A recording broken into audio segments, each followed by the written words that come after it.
जय श्री राम दोस्तों, आप सभी का फिर से स्वागत है एक और नई कहानी के साथ। मैं भगवान से प्रार्थना करता हूं कि आप और आपका परिवार हमेशा स्वस्थ रहे, मस्त रहे। तो दोस्तों, कहानी को शुरू करने से पहले आपने मेरे चैनल को अभी तक सब्सक्राइब नहीं किया है तो इसे सब्सक्राइब कर लें।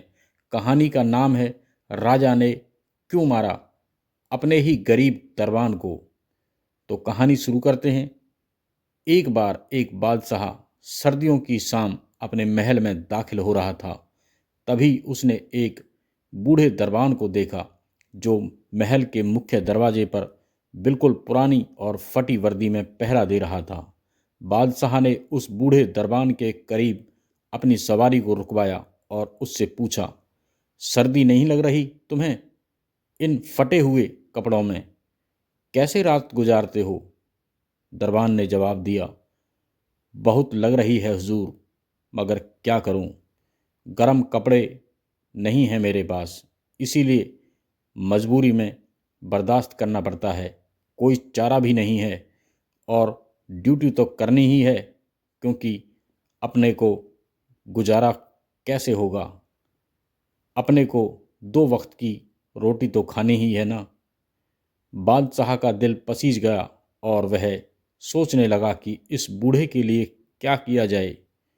कुछ सोचकर बादशाह ने कहा, तुम चिंता मत करो, मैं अभी महल के अंदर जाकर तुरंत अपना ही कोई गर्म कपड़ा तुम्हारे लिए भेजता हूँ। तुम बस थोड़ी देर और इंतजार करो। दरबान ने बहुत खुश होकर बादशाह को दिल से सलाम किया, साथ ही उसके प्रति अपनी कृतज्ञता और वफादारी का भी इजहार किया और भगवान से प्रार्थना की कि हे प्रभु, राजा हमेशा खुश रहे। लेकिन बादशाह जैसे ही महल में दाखिल हुआ, वह अपनी रानी और बच्चों के साथ बातचीत में उलझ गया और कुछ देर के बाद वह दरबान के साथ किया हुआ अपना वादा भूल गया। उधर दरबान बेसब्री से इंतजार करता रहा। वह बार बार झांक कर अंदर देखता कि महल से कोई आ रहा है या नहीं। इस तरह इंतजार में ही दरबान की पूरी रात गुजर गई। सुबह महल के मुख्य दरवाजे पर उस बूढ़े दरबान की अकड़ी हुई लाश पड़ी मिली और ठीक उसके करीब ही मिट्टी पर उसकी उंगलियों से लिखा गया ये शब्द भी जो चीख चीख कर उसकी बेबसी की दास्तान सुना रहे थे, बादशाह सलामत, मैं कई सालों से लगातार सर्दियों में इसी फटी वर्दी में दरबानी कर रहा था, लेकिन मुझ में कोई खास परेशानी नहीं हो रही थी। मगर कल रात सिर्फ आपके एक गरम लिबास के वादे ने मेरी जान निकाल दी। मैं इस उम्मीद के साथ इस दुनिया से विदा ले रहा हूं कि भविष्य में आप फिर किसी लाचार गरीब इंसान से कोई झूठा वादा नहीं करेंगे।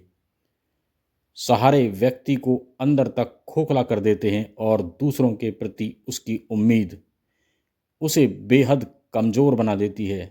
तो दोस्तों, इसीलिए हम सब सिर्फ अपनी ताकत और अपने सामर्थ्य के बल पर जीना शुरू करें और खुद की सहन शक्ति, खुद की खूबी पर भरोसा करना सीखें, क्योंकि हमारा हमसे अच्छा साथी, दोस्त, गुरु और हमदर्द इस दुनिया में शायद और कोई नहीं हो सकता।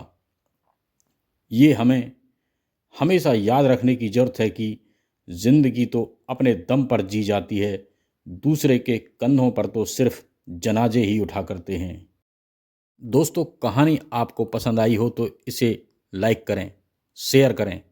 आपने मेरे चैनल को अभी तक सब्सक्राइब नहीं किया हो तो सब्सक्राइब कर लें। और अब फिर मिलते हैं एक और नई कहानी या कथा के साथ। जब तक के लिए जय श्री राम।